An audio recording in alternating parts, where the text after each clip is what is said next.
Hey, welcome to Integrative Preparedness. I'm Steve Smith. Hope you all are having a good day. I'm having a great day. Uh, as I went through my morning, several things came to my mind, and I thought I wanted to put them all together kind of in this one video. Um, what are they? They're going to be about the reset, Secession, Patriot nurse, and Glenn Beck. Boy, that's a bunch to get in there, isn't it? So I'll see if I can bring all those together and make some kind of sense out of it today. It's a nice cool day, finally. Getting to be fall, my favorite time of year. Many people's favorite time of year. And maybe I should talk about the sweatshirt that I bought today. It's my new favorite sweatshirt. I don't know if you can be able to see it, but I'm going to tie this in. It's going to be a part of the video. Okay, do you see? I don't know if you can see what that says. Right. Never give up the fight. Is that what it says? Yeah, never give up the fight. That is what it says. I can read upside down. And that's exactly what I want to talk about and the different ways of fighting. We've heard a lot about the reset. But we've heard it as the plan of the globalists, the world you-know-whats, to completely change the world in a way that's sure not going to be beneficial to us, right? The many different things. There's been books written on it. A lot of people have made videos on it. I don't think I ever have, simply because it's, there's so much to it. There's so much to it. If you really want to get in, you can cover the surface pretty well. I mean, fairly quickly, and a whole lot of scary stuff. And I'm not diminishing that; it is scary stuff. But to get down into the details of it, I mean, you get lost in there forever. And but I think the understanding that it's a way of changing our entire world, and we are seeing the evidence of that all around us. From the required, to the attempts on banking, to the shutting down of businesses, to just everything. I don't have to go through all that with you. You all have kept up with it. But I think there's a different kind of reset happening. I forget where I read this, but I've seen it referred to a couple of places, that up to 90% of people, having gone through this trash that they've put us through over the last couple of years, are rethinking what they want to do for a living. It's not just the nurses who are leaving the healthcare systems. It's not just the police. It's not just the military, firefighters, all those who are leaving because, number one, because they don't want to take the jab. Secondly, they don't like what the organizations for which they have worked have revealed themselves to be as a result of these, tactics that are forcing them to do things. And they've taken a good hard look. A lot of people are leaving their professions of many, many years and taking a look at quality of life, of what do they really want to do, not as a part of a system, but as a way to make themselves more whole as individuals, improve the quality of their life, and a lot of times that means less money. I'm not sure if I've mentioned it here. Probably a couple of the happiest times of my life, most fulfilling times of my life, most relaxing, have been when I had the least amount of money. And it doesn't mean that you want to be poor in order to be happy. There is a limit there, right? But when people finally realize that their identity has become too wrapped up in the job or the profession that they have, and that they have lost themselves in it, and this has allowed people to kind of rediscover themselves and look to their innermost self and their core values and beliefs. And they find very often that it just doesn't align with what the life they've been living over the last few years. So we're seeing a lot of those people leave, and simplify their life and downsize, not going back to the jobs that they had. And this is causing if you've read, you see this is causing a problem with a lot of, there's that sun coming out. I would have preferred it stayed cloudy and maybe just a little bit of mist, but that's the way I am. But it's causing a problem for these companies when these people say, you know what, I don't think I want to be a cog in you anymore, and so I'm going to go out and find my way in the world. And that's really the way things used to be. When our country was founded, it wasn't founded, well, there will be some that say, yeah, I know the Hudson Bay Company and the Boston Company. There were companies involved, I understand that. But for the most part, people who came over built this company as individuals, and they did it dealing with other individuals. And from that sense of independence and self-sufficiency grew the American spirit that went on and built the country that we came to be at one time, and from which we have fallen a great ways. So these things are having their effects already on the companies around. They're losing a lot of their top people, and it's not just the numbers, it's the organizational and institutional knowledge that they're losing. So while these companies will try to refill a lot of these slots with imports, even international imports, we know that a lot of nurses are coming in from overseas. That's going to be really interesting. And I'll tell you right now that people have told me that the healthcare delivery they're seeing is not near what it was before all this happened. I'm going to have a lot more on that here in about a month when I separate from my group. So the reset that's going to be taking place on an individual level, I think is going to be, or it could be, I hope it will be, an organic growth. An organic rediscovery of individual desires and abilities and goals, and a working together by people who have find other people who feel much like they do. And I think there's going to be a separation between the people who do that and corporate America, and the people who find that they're going to separate are going to find that they didn't need all those things that they thought they did, that had become such an important part of their life before, and that's going to have an effect on the corporations. You might not think it has much of an effect, but we've seen there are so many people out there that are angered over what's going on now. Some of them have the shot, but they don't like how other people are being treated. And as one by one, whether it's a company, a church, a hospital, or whatever, as they start to decline in their money, they start to feel the bite. And as they start to decline in their quality of service, they're going to decline in their money. And this very possibly could be a reset in reverse. Okay, not the reset that they had wanted, but finally that sleeping giant of America that has to be pushed a long ways and really hard before they start to react, they just might be starting to react. Secession. Here is where Patriot Nurse and Glenn Beck come in. We've heard a lot of talk. So we're now transitioning, if I may, from the individual now to a larger scale, because people have asked me about that. I had somebody, and I'm sorry I don't remember who it was, asked me over on the Patreon channel, and if you're not over there on Patreon, you should be, if I had watched, and I think he put the link there, and it's fine with me if you put links on Patreon, if I had watched Patriot Nurse's latest video. I hadn't. I occasionally watch Patriot Nurse, not regularly. I just I think much like she does. I mean, so but I don't have time. I have those ones that I've told you about that I watch. They're pretty much friends of mine, and I watch them.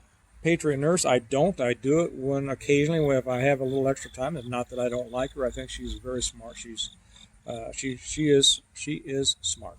Let me put it that way. I did not sound like I tossed that off. She is smart, and this one was about, and she gets very animated, okay, and she's very passionate about what she talks about. Now, here's something that might surprise you.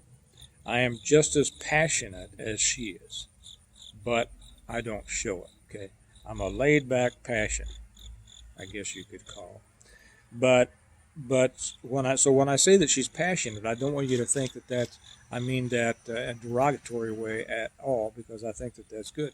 Like I said in one yesterday or the day before, whatever, we each have to fight the way that we fight best. We have to fight the way that our personality takes us, because there's a place for everybody. Okay, what might, I might turn somebody off, and she might really attract them with her animation, and other people might, maybe the other way around. Whatever, as long as the point gets across and the message is delivered, that's great. But her message, and as always, she was right on target. She knows what she's talking about. She was discussing secession or the Article 5 convention of the states. So I do want to address that, because the commenter on my channel over on Patreon said that I think she's got it right. Yes, I am familiar with the Convention of States and Article 5. As a matter of fact, in Kansas here, Chris Kobach used to speak at an annual 10th Amendment dinner that the Republican Party had here in Kansas. And I've always been a big states' rights guy. Okay, I mean, hey, one of my ancestors signed the Declaration of Independence. Another of my ancestors was one of the first to get on board when South Carolina seceded from the Union. I come from a long line of rebels. I could take you clear back to England and tell you about some revolts we were involved in over there. And pretty much those who know me will tell you that I pretty much rebel against anything. But while I agree with, and I understand how that was provided to us by the founders in order to make corrections if necessary, I don't see it as being a viable alternative. Okay, you have to get 2/3 of the states legislatures to approve it, to call a convention. That's 33 states. I don't think it's going to happen. Mark Levin tried to get this done, and Mark, I just said his name like I know him. I don't. And Levin's got, he's got a broad reach. He's got a lot of followers. He had a lot of people supporting him on this, and he was beating that Article 5 drum for a long time. I just don't see it happening. I don't see us being able to get 33 state legislatures to sign on to that. And then I question what would come out of it. Okay, so maybe those who support it are right, and maybe I'm wrong, but I just don't see it. We'll see, right? So to that, thank you for recommending that one. I enjoyed watching Patriot Nurse's video. She's right. I mean, but we can be right and not have a chance of getting it done, and I think that's my opinion in this. Then I just happened to, I picked up my truck. I had it out getting brakes done. And on the way back, they'd put the channel on. I don't usually listen to Glenn Beck. I don't have anything against him, but I don't usually have him on my car radio. They had, and he said something about secession. And he said that he didn't want to secede. He wants them to leave, the other side, those who feel differently, right? And he said, and he made reference to the South seceding. And he said, well, they seceded because they wanted something different. And he's wrong there. Now, Beck's a smart guy too, right? He's really smart. He doesn't always get everything right. And in this case, he didn't get this right. I know that he's kind of he doesn't come from the South. He doesn't have an understanding of that. I know he lives in Texas. Texas transplants aren't really Southerners, and if they hadn't studied the real situation, they don't know. Native Texans are. In addition to be Texans, I know. Right? Texans first. And so he made the statement that the South had seceded because they wanted to start something new. That's not at all the case. They wanted to get away from what was changing and being changed by the federal government and essentially the North. And it's not even that simple. I mean, there were people in the South that sided with what the federal government wanted, and there was a lot of people in the North that had more of an affinity for the way that Southerners felt about things. So, it's never as simple as the historians or the history teachers in high school want you to think it is. But that was what they wanted to do. If things were changing, they were changing in ways that they didn't agree with. They were unconstitutional, and each one of the southern states, and I might back. No, I'll try to get back to that in a second. Each one of the southern states had kept to themselves the ability to secede. That was a part of most of their state constitutions. It was a part of their agreement to sign on to the Articles of Confederation and then the Constitution. They knew from the very beginning that there was a chance because the North and the South thought so differently. It wasn't just manufacturing versus an agrarian society. There were very different people. There were people from different ethnic groups that populated those, and they knew from the very beginning. And so I will say that the seeds of the Civil War were sown in the Constitution, but that's a whole different thing for another time. And they said, well, no, there were things being done that put the South at a disadvantage. They weren't going to go along with it. And just like we're seeing things done now that put us at a disadvantage and we don't want to go along with. They were able, because of that time and the way things were then, to gather their state legislatures and, with the opinion of the people behind them, secede from the Union. That was their right. And there will be people that say that wasn't their right, and I'll do another one on that. I'm going to start putting a lot of this stuff up over on Patreon, because it has to do it's instructive as to what we're going through now, and I'll even argue, as I did in one of my books, Antonin Scalia had just a ludicrous argument against secession. So those people that say they had no right to secede, yes, they did. I'll just put it that way. I'm not going to say, well, it's my opinion. I'm going to say, yes, they did. And I will talk about that at another time. Seemed like there was something there. I was going to slide onto that. Oh, yeah. Well, they seceded. So when people talk about this being the war between the states and a civil war and all that, it was neither one of those. It wasn't a civil war. I'm going to say this. I'm going to bang this drum again. I've said it before. A civil war is when you have two or more factions fighting for control of the same government. That was not at all what this was. The South wanted nothing to do with the North. They seceded. They said, leave us alone. Okay? Take your oppressive measures and be done. We're done with you. We're leaving. We're creating our own country in alignment with what we first agreed to when we came into this union. Okay? And it wasn't a perfect union. It was hardly a perfect union. So Lincoln, who I'm not a fan of, requisitioned 70,000 troops from the northern and border states to go invade the South and to forcefully keep them from leaving. Okay, how do you forcefully keep someone from leaving?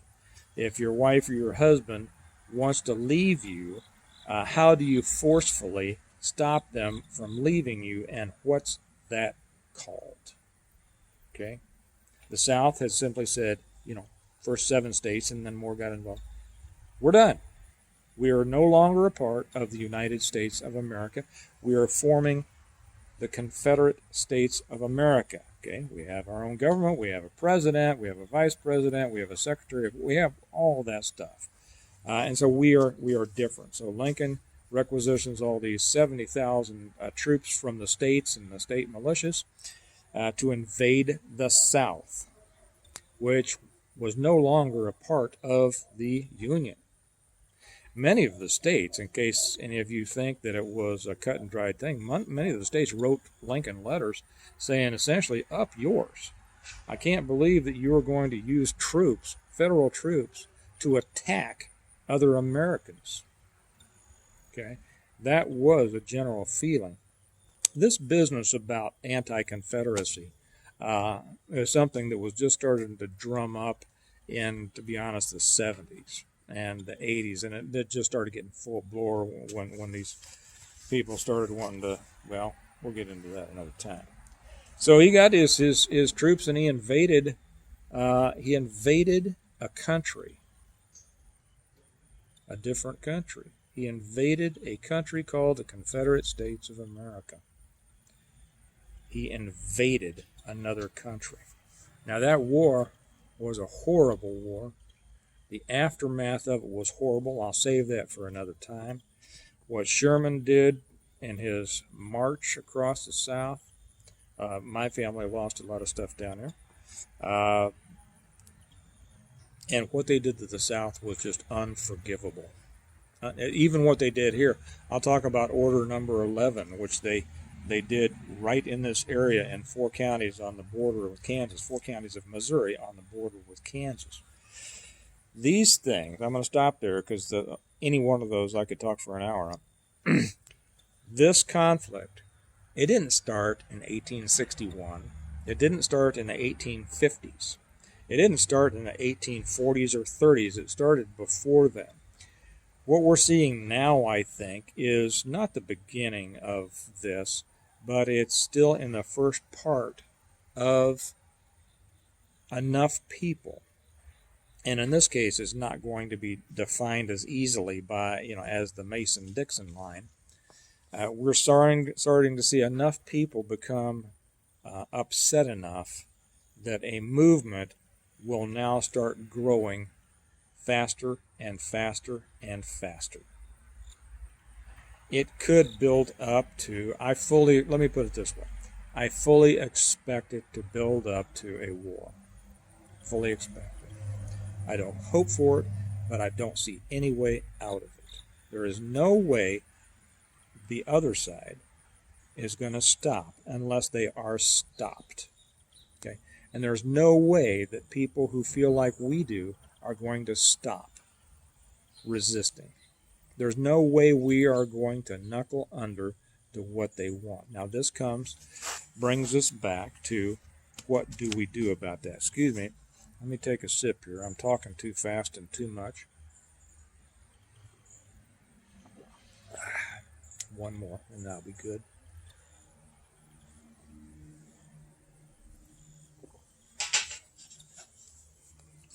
And so everybody always says, well, what do we do? Right? Give me an answer. What do we do? If you want to work towards a convention of the states, be my guest. It's not what I think is going to work, but I'm not here to tell you what you should think will work. Okay? If whatever you feel you can do best is what you need to do. The important thing is that we build our resistance, we build our fight. And this comes back to my new favorite sweatshirt, right? Never give up the fight.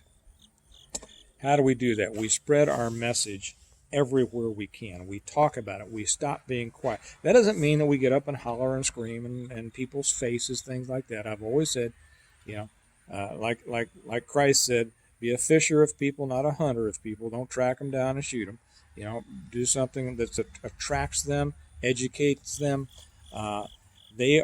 People are attracted to someone who seems reasonable and can express their opinion and is what's the word I'm trying to find? For a writer, I have so many problems with words. Is influential, okay, in their speech. So know what you're talking about. Be calm. Be attractive in your behavior, and you'll get more and more people signing on. Does that make any sense? Okay, you want to educate people, to our side. You want to attract people to our side. This is going to be a very long, drawn-out process. It's not going to be, and so I know that makes it not attractive to a lot of people, because so many people just, we got to stop this now. We got to stop. We do have to stop this, but there is no stopping it now. We got to turn this aircraft carrier, and I mean now, on a dime. Okay, good luck, right? Ain't gonna happen. So instead of wishing that you could, it's better to start doing those things that are going to result in turning that aircraft carrier, right? Okay, and that's what we need to do now. I'm going to be wearing this sweatshirt everywhere I can now, because people will come up to you and talk about the things you're wearing, depending on what you're wearing, right? You'd be surprised when I wear a T-shirt with the Confederate flags on it, and I mean the ones that most people don't realize are the Confederate flags. One, they recognize the battle flag. I get so many good comments. People come up to me right and left, and it's amazing how many people know what those other flags are. Man, I like your shirt. I really like your shirt. Where did you get that? And then you get into a conversation. And it's amazing how many people actually know about these things and are sympathetic to our views. But if we all just stay cloistered in our own little frustration, and we don't get out there and we don't spread the word, well, that's where we're going to end up, frustrated and alone. Okay. So get out there, spread the word, spread the message. This is and be in it for the long haul. And that's another problem. With too many people, they can't be in anything for the long haul. That's why marriages fail. That's why everybody needs a new car and every few years. I've thought of several examples earlier about that, and they're fleeting now. But too many people just don't have it in the long haul. Yeah, how many people, for instance, aren't able to come up with $1,000 cash if they need it for emergency? Well, they've had all their lives to, if they thought they might need it, but they don't, because too many people think short term. Short-term thinking people are used by long-term thinking people. Okay, so be a long-term thinking people and go out there and educate people, talk to people. This is a long-term situation, and then who knows? Maybe we'll be able to, if we do that well enough, bring it to a convention of the states. I don't think so, but again, I can't say. I don't know the future, and other people are for that, so I'm not going to say that it's wrong. I think I'm going to leave it for there. But things are turning around now, and I had hoped for it. I had thought that it might. I won't come out and say I knew it would. I didn't know it would. I hoped that it would, and I suspected that it might. But I think that it is. Boy, isn't that enough qualifiers? I hoped, I think, I suspect. But that's true. None of us know anything until it happens. So I think it is.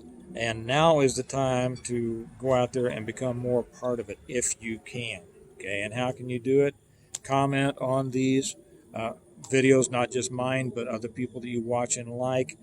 Spread the videos, send them to people, increase the reach of the videos that you like. Put together your own channel. I'm putting together a political group, not a political action group so much as a political pressure group. You can't pressure Washington, but you can pressure your local people, and most of them aren't getting much pressure. And to be honest, a phone call, an email, that's good. I mean, it's better than nothing, but that's not the kind of pressure we need to bring on them. So join with your friends. Find out who's doing things in your area, and I'll talk more about how to do that in another one I'm running along here. So I'm going to let you go with that. Things are turning. Let's make them turn. Let's add pressure now, because now is the time that our pressure actually can have an effect. So remember, as I always say, we prepare well today in order to live well tomorrow. We are preparing now by pushing back. We're preparing for a better tomorrow, and get this aircraft carrier turned back around. And if we can't do it, then I think one of the things that I talked about earlier, that's what the South found themselves in this situation, to secede. And I'm not going to say that that may not be the right thing to do down the road. So you all have a good day, and I will talk to you later.